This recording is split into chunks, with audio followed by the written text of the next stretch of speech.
Hey, it's Coach Anderson here again from Mississippi Public Broadcasting Online, U.S. History from 1877 to present.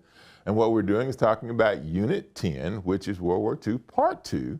And today we're looking at lesson number 8, America in the European Theater. Now, we talked a little bit, of course, about America's involvement in the Pacific Theater. And we told you that the Pacific Theater was more of a, as a secondary kind of war that we fought over there until we finished with the Germans, of course, in the European theater.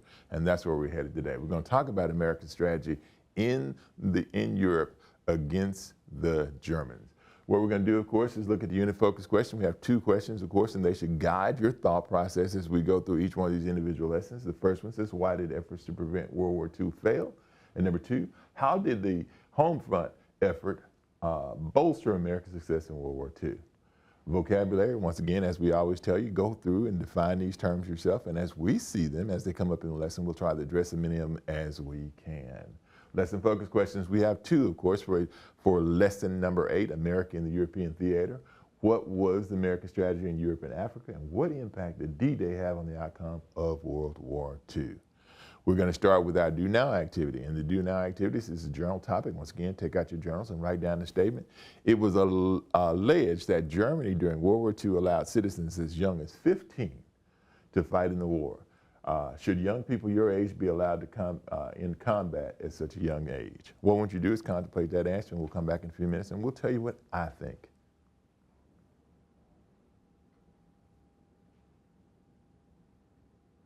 Hey, we're back.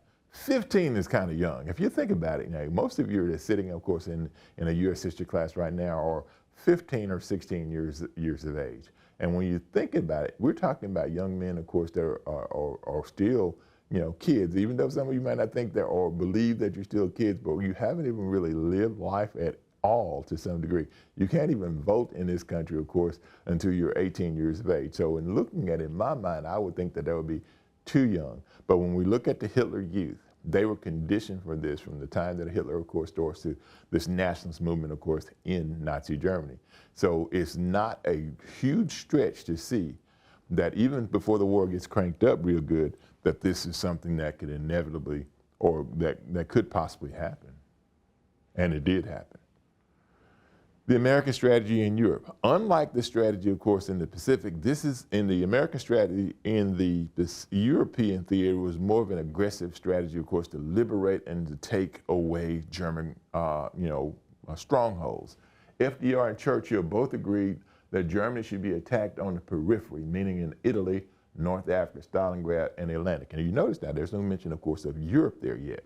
And the reason being is because that's where Germany, of course, was the strongest. So what we wanted to do, of course, is to get them out of these other places, out of Russia, out of Italy, out of Africa, North Africa, and push them back into Europe where we can then, we can concentrate them. And when I say Italy, I mean Western Europe. Italy, of course, is a part of Europe. But we want to push them in a place where we can kind of contain them and kind of squeeze the Germans back into to Germany.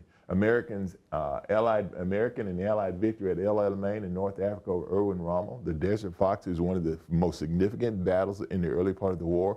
The British general Bernard Montgomery leads the Allied forces in defeat of Erwin Rommel, the Desert Fox.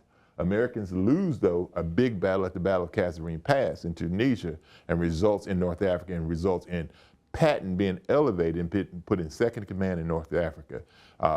So when we look at, George Patton, he becomes elevated because of the failure of the general that lost at Kasserine Pass. And Eisenhower, who would eventually become the Supreme Allied Commander, of course, in all the European forces in World War II, puts Patton in a position, and Patton delivers.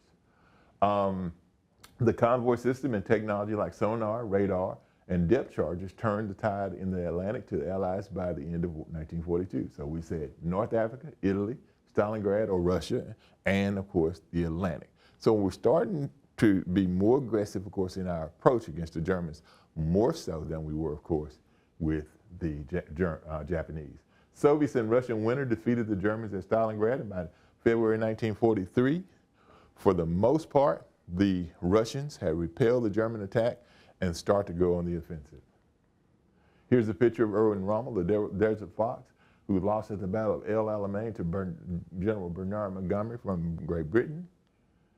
The bombing of the Axis. The strategy was to bomb the Axis in submission and destroy their will to fight and destroy armaments production and supplies. The soft underbelly of Europe. Italy was the target, particularly Sicily. Generals Eisenhower, Patton, and British General Bernard Montgomery led the campaign. Italy surrendered.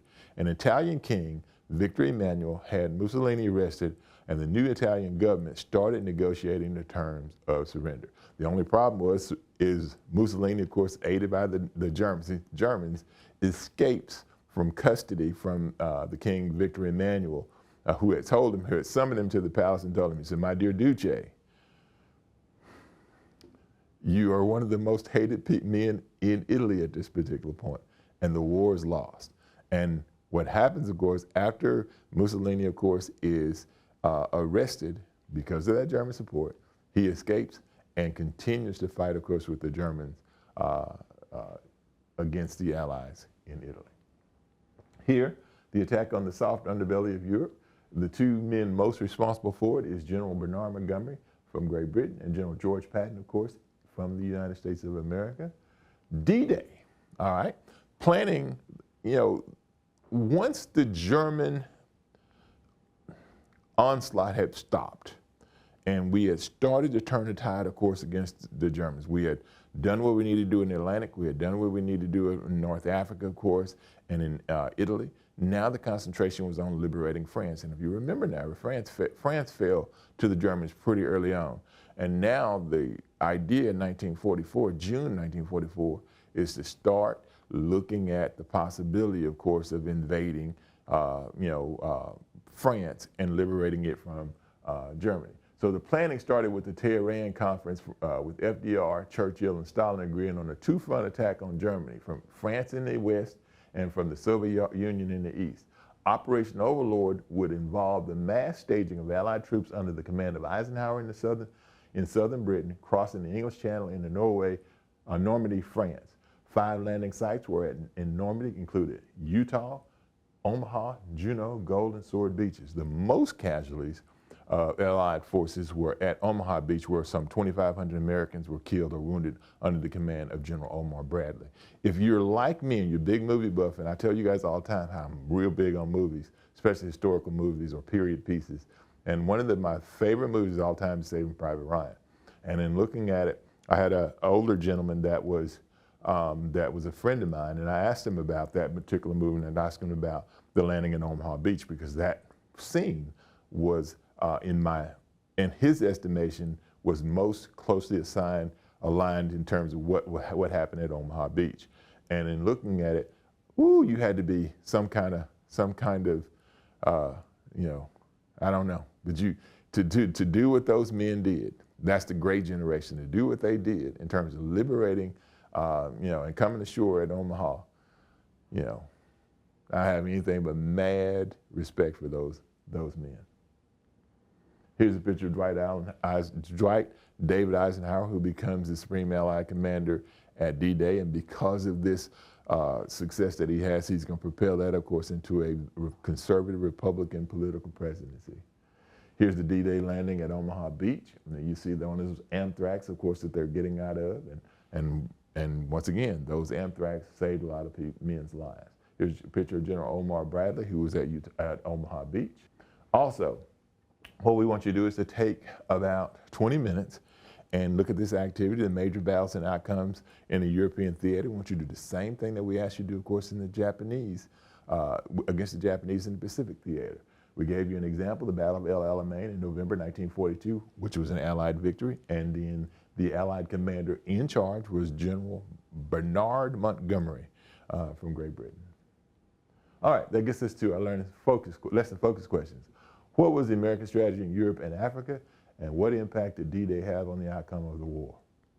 Well, the strategy was to attack the soft underbelly of Europe, especially in Italy, and force them to quit. The strategy was to make Europe the focus and squeeze the Germans out of places they controlled and back into Germany. The British and the Americans in the West and the Soviets in the East, and liberate France and then invade Germany from those two fronts. And that's exactly how it played out. What impact did D-Day have on the outcome of World War II?